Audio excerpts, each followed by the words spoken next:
Hello students, आशा करता हूं कि आप अच्छे होंगे और मेरी बातों को समझ रहे होंगे। पिछले लेक्चर में हमने बात की थी व्हाइल कंजंक्शन पर। उसके बाद मैंने आपको कुछ सिचुएशन बताई थी कि जहां पर हम व्हेन और व्हाइल में से किसी एक कंजंक्शन को ही प्रीफर करेंगे। आज का हमारा लेक्चर भी इसी तरह के एक डिफरेंस पे होने वाला है, जो डिफरेंस है व्हेन और व्हेनेवर के बीच में। स्टूडेंट्स को यहाँ पर हमेशा कंफ्यूजन रहता है कि वो किस सिचुएशन में व्हेन को प्रीफर करेंगे और किस सिचुएशन में उन्हें व्हेनेवर का यूज करना चाहिए। तो यही सब समझाने के लिए चलते हैं बोर्ड पर। इस सेंटेंस को मैं हटा देता हूं। तो आज का टॉपिक है हमारा व्हेन वर्सेस व्हेनेवर। पहले इनके मीनिंग में क्या डिफरेंस है वही थोड़ा सा समझ लेते हैं। देखो, व्हेन जो है ना, एक स्पेसिफिक टाइम को रिफर करता है। स्पेसिफिक टाइम को रिफर करने से मतलब है कोई सिंगल इवेंट होगा, कोई सिंगल टाइम होगा, या सिंगल इवेंट भी कह सकते हैं। एक तो यही डिफरेंस है इनमें से। आप देखो, व्हेनेवर की अगर बात करें तो व्हेनेवर किसी स्पेसिफिक टाइम को रिफर नहीं करता। ऐसा इसलिए हो सकता है क्योंकि ये किसी सिंगल इवेंट के लिए यूज नहीं होता। ये यूज होता है मल्टीपल इवेंट्स के लिए, या यूं कहिए कि रिपीटेड इवेंट्स के लिए। और कैसे पता चल रहा है हमें पता कैसे चल रहा है कि रिपीटेड इवेंट्स के लिए यूज होता है? इसमें देखो, एक एडवर्ब लगा है एवर। एवर मैं आपको बता दूं, एवर एक एडवर्ब फ्रीक्वेंसी होता है। एडवर्ब ऑफ फ्रीक्वेंसी हम इसको कह सकते हैं एवर को। एवर का मतलब है कि कोई चीज एक से ज्यादा बार हो रही हो, मल्टीपल टाइम हो रही हो, फ्रीक्वेंट नेचर की हो। अब अगर एवर इसमें लगा है तो एवर का मीनिंग तो व्हेन के साथ जुड़ेगा। इसका मतलब ये किसी रिपीटेड इवेंट्स के लिए, रिपीटेड टाइम मतलब एक से ज्यादा पॉइंट के लिए, कोई चीज बार बार हुई हो एक से ज्यादा पॉइंट पर, उस सिचुएशन में हम व्हेनेवर को यूज करते हैं। शायद चूंकि एक से ज्यादा इवेंट है तो किसी स्पेसिफिक टाइम को ये रिफर नहीं करता। एक तो डिफरेंस यहाँ पे ही हुआ। ग्रामेरियन ऐसे भी लिख देते हैं कि व्हेनेवर का मतलब होता है व्हेन एवरी टाइम दैट, कि इसमें एवरी टाइम का, वो एवर की वजह से एवरी टाइम का एक मीनिंग, एक रेफरेंस आ जाता है। अभी बाकी चीजें और एग्जांपल से समझ में आएंगे। एक बेसिक डिफरेंस इनके फंक्शन में, इनकी डेफिनेशन में हम देख लेते हैं। एक तो सिचुएशन ये हो गई कि ये स्पेसिफिक या सिंगल इवेंट को रिफर करता है, और व्हेनेवर रिपीटेड इवेंट्स को रिफर करता है। वो बहुत सारे मल्टीपल इवेंट्स है तो स्पेसिफिक होने का तो मतलब नहीं है। ठीक है, ये इसका मीनिंग हो सकता है व्हेन एवरी टाइम डेट, और व्हेन एनी टाइम डेट के मीनिंग में भी ये यूज हो जाता है, व्हेन एनी टाइम डेट। ठीक है। और दूसरी सिचुएशन है व्हेन को हम तब यूज करते हैं जब हमारी डेट और टाइम, या दोनों में से एक या दोनों, सर्टेन हो, हमें पता हो। यानी कि मैं यहां पर लिख देता हूं डेट या टाइम सर्टेन हो। देखो, डेट और टाइम अगर सर्टेन है तो वो एक स्पेसिफिक टाइम हो गया, एक सिंगल टाइम को रिफर किया जा रहा है। इसका मतलब व्हेन को ही लगाना चाहिए। अभी और एग्जांपल से क्लियर हो जाएगा। डेट और टाइम सर्टेन हो या नोन हो। सर्टेन का मतलब नोन। सर्टेन तो हम तभी हो सकते हैं जब हमें पता हो। नोन का मतलब पता होना। यानी कि डेट और टाइम अगर हमें पता है, सेंटेंस में लिखा है डेट और टाइम, या फिर आंतरिक रूप से ही इनहेरेंट मीनिंग ये आ रहा है कि डेट और टाइम हमें पता है, हम किसी ऐसे इवेंट को रिफर कर रहे हैं, ऐसे टाइम को रिफर कर रहे हैं जो टाइम हमें पता है, तो हम व्हेन लगाकर चलते हैं। और अगर हम सर्टेन नहीं है डेट और टाइम के बारे में तो हम व्हेनेवर का यूज भी कर सकते हैं। अगर डेट या टाइम के बारे में हम अनसर्टेन है। इतना जो है ये बेसिक डिफरेंस है इनके फंक्शन में। अब इन्हीं चीजों को जो है एग्जाम्पल्स के थ्रू समझ लेते हैं, चीजें और ज्यादा क्लियर हो जाएंगी। ठीक है, हटा देता हूं मैं इसको। ठीक है, एक सेंटेंस ये समझ लेते हैं। She refused to help me when I called her. Simple sentence है एकदम, समझ लेते हैं इसको। ये देखिए, प्रोनाउन हो गया, ये आपका सब्जेक्ट है। रिफ्यूज हो गई यहां पर main verb. Main verb transitive nature की है। इसके बाद इसका ऑब्जेक्ट लिखा है टू प्लस V1। इसको हम इन्फिनेटिव कहते हैं। आने वाले चैप्टर में आपको पता चलेगा कि इन्फिनेटिव होते क्या है। ये खुद एक ट्रांजिटिव वर्ब थी तो इसने अपना ऑब्जेक्ट ले लिया।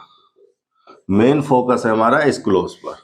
व्हेन कंजंक्शन ने एक क्लोज को इंट्रोड्यूस किया है, व्हेन आई कॉल्ड हर।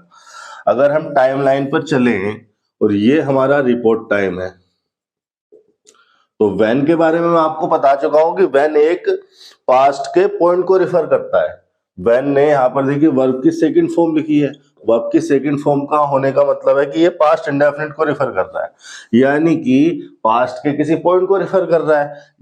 एक पॉइंट को, एक स्पेसिफिक पॉइंट को ये रिफर कर रहा है। इस पॉइंट पर हुआ व्हेन आई कॉल्ड हर, इसी पॉइंट पर रिफ्यूज कर दिया। रिफ्यूज वाला एक्शन भी यहां हुआ। ये होता है व्हेन का मतलब कि व्हेन एक सिंगल इवेंट को, एक सिंगल पॉइंट को पास्ट में या फ्यूचर में रिफर कर सकता है।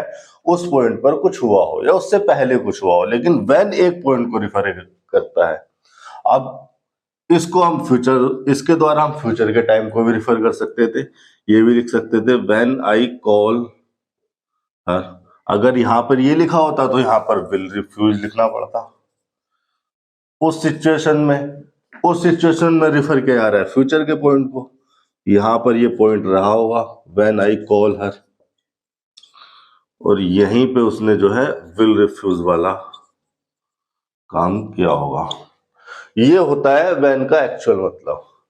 लेकिन अगर मैं इसी सेंटेंस में, इसी में थोड़ा सा चेंज लाके यहां पर व्हेन एवर लगा दूं, अगर मैंने व्हेन एवर लगा दिया तो व्हेन एवर का क्या मतलब हो गया? देखो, when every time I called हर, इसका मतलब अब किसी एक सिंगल इवेंट को, एक सिंगल पॉइंट इन टाइम को रिफर नहीं किया जा रहा है, अब रिफर किया जा रहा है एक से ज्यादा टाइम को। When every time I called her she refuse to help me. यहां पर अभी भी पास्ट इंडेफिनिट रहेगा, क्योंकि पास्ट इंडेफिनिट बना हुआ है, इंडेफिनिट स्टेट में है। इंडेफिनिट स्टेट फ्रीक्वेंट नेचर के एक्शन को रिफर कर सकती है, वो वन ऑफ इवेंट को भी रिफर कर सकती है और फ्रीक्वेंट नेचर के इवेंट को भी रिफर कर सकती है। तो अगर हम यहाँ पर व्हेनेवर यूज कर रहे हैं तो हमारा रेफरेंस किसी एक पॉइंट से नहीं है, एक से ज्यादा पॉइंट से है। कितने पॉइंट से है? 10 पॉइंट से, 20 पॉइंट से, इसका रेफरेंस नहीं है, बट एक से ज्यादा पॉइंट होंगे, यानी कि फ्रीक्वेंट नेचर का रहा होगा ये वाला एक्शन।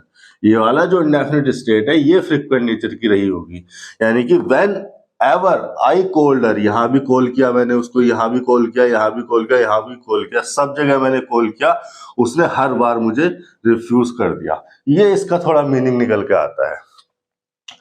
ये एक डिफरेंस हो गया व्हेन और व्हेनेवर के बारे में। अगले डिफरेंसेस को जानने के लिए हम अगले सेंटेंस पर चलते हैं। एक सेंटेंस हमने ऑब्जर्व किया, call me when you want.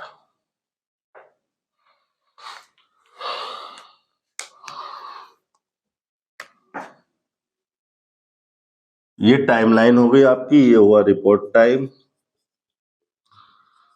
By default यही प्रेजेंट का टाइम होता है।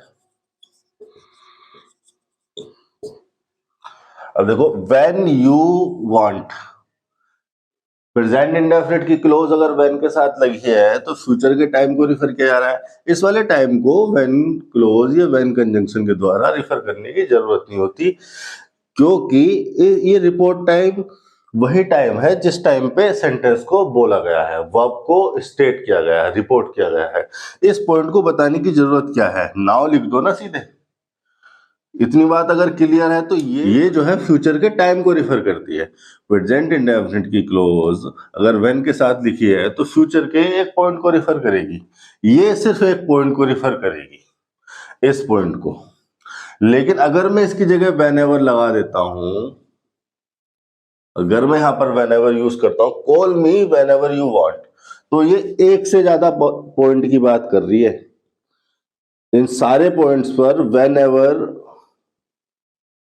यू वांट कॉल मी, ये ऐसा एक्शन हो गया, ये ऐसी वर्ब हो गई कॉल भी और वांट भी जो एक से ज्यादा पॉइंट के लिए वैलिड है। इस पॉइंट पर भी वैलिड है, इस पे भी, सारे पॉइंट पर।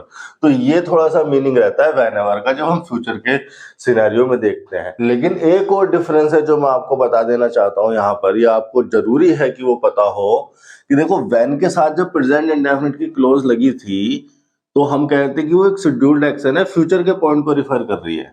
उसी तरह से व्हेनेवर ने भी प्रेजेंट इंडेफिनिट की क्लोज के साथ फ्यूचर के एक से ज्यादा पॉइंट को रिफर कर दिया। लेकिन व्हेनेवर एक ऐसा कंजंक्शन है जिसको हम प्रेजेंट के कंटेक्स्ट में भी यूज कर सकते हैं। देखो मैंने एक सेंटेंस लिखा, she helps me whenever I call her लिख देता हूं, या आई नीड लिख देता हूं, whenever I need.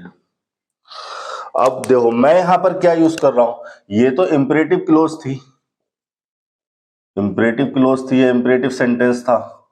Imperative close का जो मीनिंग है वो फ्यूचर में चला जाता है, हालांकि इनका कोई टेंस नहीं होता। इंपरेटिव सेंटेंस किसी टेंस में नहीं लिखा होता, लेकिन इंपरेटिव एक मूड होता है और वो मूड का मीनिंग जो है फ्यूचर में चला जाता है। तो ये कहा जा सकता है कि कॉल मी वाला काम बोलने के बाद ही कभी होगा। अब वो कितनी देर बाद होगा, कब होगा, ये पता नहीं। लेकिन इस सेंटेंस से तो लिख के मैंने क्लियर ही कर दिया कि सी हेल्प्स मी, यानी कि हेल्प्स अगर मैं लगा रहा हूं तो प्रेजेंट इंडेफिनिट में यूज कर रहा हूं। प्रेजेंट इंडेफिनिट मतलब ये तो प्रेजेंट का सिनेरियो हो गया। इसका मतलब ये जो टाइम क्लोज लगी है या एक से ज्यादा टाइम को जब व्हेनेवर रिफर कर रहा है तो प्रेजेंट के सिनेरियो में कर रहा है। ये क्या सिचुएशन होगी, और ये सेंटेंस सही है।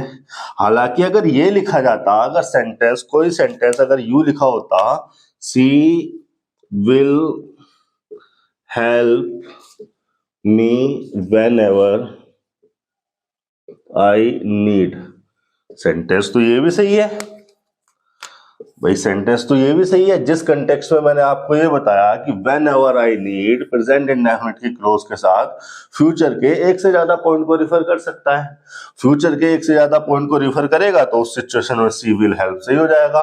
Whenever I need she will help me, whenever I need her point पर जब भी मुझे जरूरत है वो मेरी हेल्प करेगी। व्हेनेवर आई नीड फ्यूचर के एक से ज्यादा पॉइंट को रिफर कर रहा है और उस सिचुएशन में सी विल हेल्प में सही है, फ्यूचर इंडेफिनिट लगा हुआ है। फ्यूचर इंडेफिनिट का मतलब इंडेफिनिट फ्रीक्वेंट नेचर के एक्शन को बताती है, यानी कि फ्यूचर के फ्रीक्वेंट नेचर को बता देगी। लेकिन ये जो सेंटेंस लगा है ये पूरा का पूरा सेंटेंस प्रेजेंट के सिनेरियो में है। ये ऐसी सिचुएशन है कि हम इसको प्रेजेंट के सिनेरियो में यूज कर रहे हैं। हालांकि व्हेनेवर आई नीड अभी भी प्रेजेंट के इस पॉइंट को रिफर नहीं कर रहा, प्रेजेंट के इस पॉइंट को तो रिफर करने की आवश्यकता ही नहीं है। व्हेनेवर आई नीड रिफर कर रहा है इन सारे पॉइंट्स को, चाहे वो प्रेजेंट के हो, पास्ट के हो या फ्यूचर के हो। मतलब ये एक टाइम इंडिपेंडेंट टाइप की क्लोज है। मैं बता देता हूं मैं ये क्यों कहता हूं। जैसे मैंने एक सेंटेंस लिखा, सी गोज टू स्कूल। अब मैंने ये आज 6 बजे बोला, ठीक है, 6 AM पे मैंने ये सेंटेंस जो है ये वर्ब को रिपोर्ट किया, स्टेट किया, तो मेरा रिपोर्ट टाइम है 6 AM। अब 6 बजे हो सकता है वो स्कूल उस टाइम पे जा रही हो। अगर 6 बजे ही मैं बोल रहा हूँ और 6 बजे ही वो स्कूल जा रही है, तब तो मुझे कंटिन्यूअस स्टेट में बनाना चाहिए था, यानी कि गोइंग ऑन नेचर को दिखाना चाहिए था। अच्छा, इस वर्ब का या इस सेंटेंस का नेचर क्या होगा, वो पहले भी कई बार स्कूल गई होगी, हर रोज वो उठ के चली जाती होगी 7-8 बजे जो भी उसका टाइम होगा, और वो आगे फ्यूचर में भी कई बार स्कूल जाएगी। मतलब कि हम यूज कर रहे हैं प्रेजेंट इंडेफिनिट से और फ्रीक्वेंट नेचर का ये एक्शन है क्योंकि एक से ज्यादा बार होगा। लेकिन ऐसा एक्शन है कि जो कि पास्ट में भी कई बार हुआ होगा और फ्यूचर में भी कई बार होगा, और हो सकता है प्रेजेंट के पॉइंट पे भी हो रहा हो। यानी कि ये एक ऐसा एक्शन है जो टाइम इंडिपेंडेंट एक्शन है, टाइम पे डिपेंड नहीं कर रहा। लेकिन चूंकि हम इसको रिलेट प्रेजेंट से कर रहे हैं, हमने इसके कंटेक्स्ट को प्रेजेंट रखा हुआ है, या हम इस सेंटेंस के इफेक्ट को प्रेजेंट में चाहते हैं, प्रेजेंट से हम इस प्रेजेंट के सिनेरियो से हम इसको रिलेट करके बता रहे हैं, तो इसीलिए इसको प्रेजेंट इंडेफिनिट में प्रीफर किया जाता है।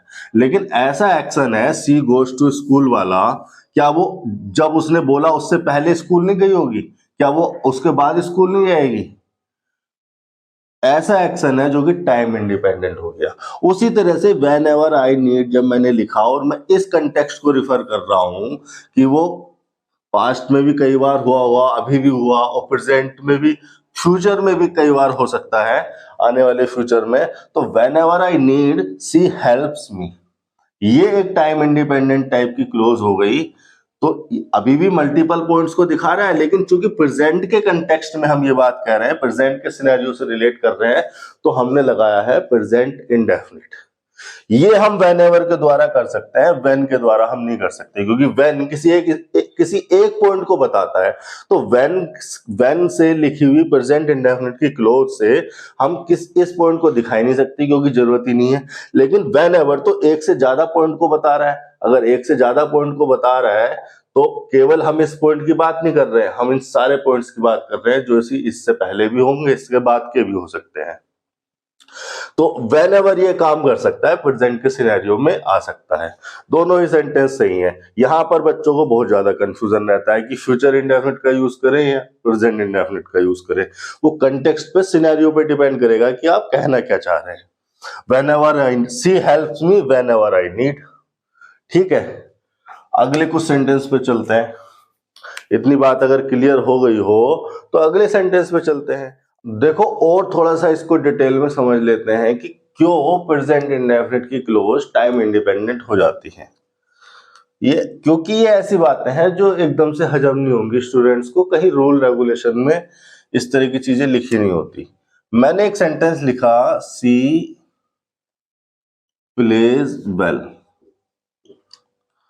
अब अगर मैं इसको टाइम लाइन पर लेकर चलूं तो ये मेरा रिपोर्ट टाइम है, यानी कि जिस टाइम पे मैंने सेंटेंस को रिपोर्ट किया। बाय डिफॉल्ट यही प्रेजेंट का टाइम होता है, इससे आगे पीछे का सब पास्ट और फ्यूचर ही होता है। अब कंसीडर कर लेते हैं, मान लेते हैं कि ये 10 बजे का टाइम है, 10 AM का ये टाइम है। अगर 10 बजे मैंने सेंटेंस कहा और प्रेजेंट इंडेफिनिट में लिखी हुई है बाबू, इसी पॉइंट को अगर रिफर कर, यही तो प्रेजेंट का पॉइंट है। अगर ये बाबू देखो यहां पर क्या लिखा है, लिख देता हूं लो, और चीजों को सिंप्लीफाई कर देता हूं आपके लिए। Present indefinite, present indefinite present के पॉइंट को रिफर कर रही है। अब अगर ये क्लोज सी प्लेज वेल इस क्लोज को रिफर कर रही, इस पॉइंट को रिफर कर रही है, यानी कि 10 बजे आप बोल रहे हो और 10 बजे वो अच्छा खेल रही है, तब तो उसे गोइंग ऑन नेचर की होना चाहिए, तब तो इसे कंटिन्यूअस स्टेट में बनाना चाहिए। अगर 10 बजे आप बोल रहे हो इस सेंटेंस को और आप 10 बजे वो प्लेज, उसकी ये जो प्लेज वेल वाली एक्टिविटी है यहां पर है, यहां पर ये वर्ब एग्जिस्टेंस में है, तब तो उसे गोइंग ऑन नेचर की होना चाहिए। तब तो आपको ये लिखना चाहिए ना, सी इज प्लेइंग वेल। मेरे कहने का मतलब समझिए आप। इसका मतलब यह है कि प्रेजेंट इंडेफिनिट की जो क्लोज है या प्रेजेंट इंडेफिनिट की जो वर्ब लिखी हुई है, वो इस एक पॉइंट को रिफर ना करके वो उन सारे पॉइंट्स को रिफर कर रही है जब भी उसने परफॉर्म किया होगा अच्छा। और वो पॉइंट पास्ट के भी हो सकते हैं और आने वाले फ्यूचर के भी हो सकते हैं। मतलब कि ये एक ऐसा एक्शन हो गया, ये एक ऐसा स्टेटमेंट हो गया जो कि टाइम इंडिपेंडेंट है, केवल टाइम पे डिपेंड नहीं कर रहा है। ये वो जब भी परफॉर्म करती है वो अच्छा ही परफॉर्म करती है, ये है कहने का मतलब। और ये बोला किस लिए जा रहा है, क्योंकि उसकी पास्ट हिस्ट्री को देखा गया होगा, उसके एक्शन, उसके परफॉर्मेंस को देखा गया होगा। यानी कि ये सेंटेंस, ये वर्ब इस इफेक्ट के साथ बोली जाती है कि इसका इफेक्ट प्रेजेंट से रिलेट कर देते हैं हम, लेकिन इसका मीनिंग टाइम इंडिपेंडेंट होता है।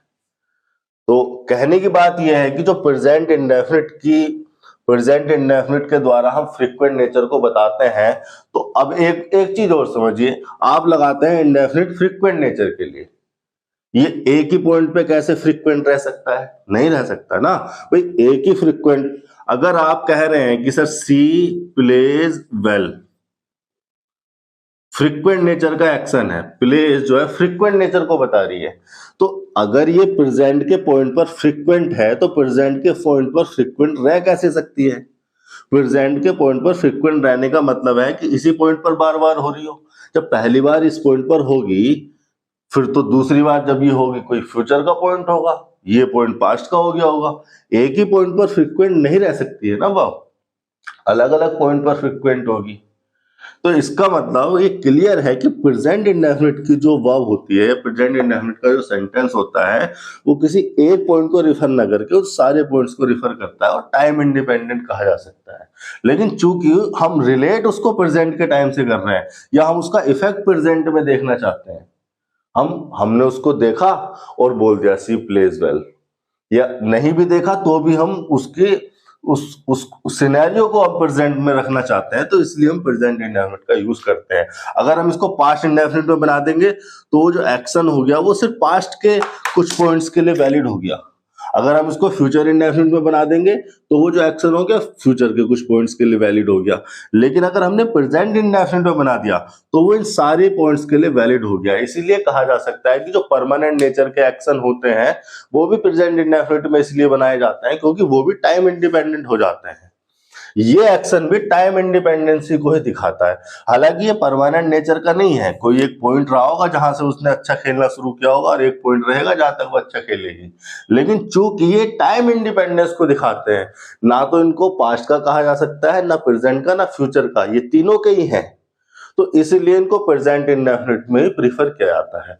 व्हेनेवर के साथ वही सिचुएशन पॉसिबल है क्योंकि व्हेनेवर एक से ज्यादा पॉइंट्स को दिखा सकता है। इतनी बात अगर क्लियर हो गई हो तो अगले एग्जाम्पल पर चलते हैं, कुछ और डिफरेंसेस देख लेते हैं। एक सेंटेंस मैंने लिखा यहां पर, she will call you next morning.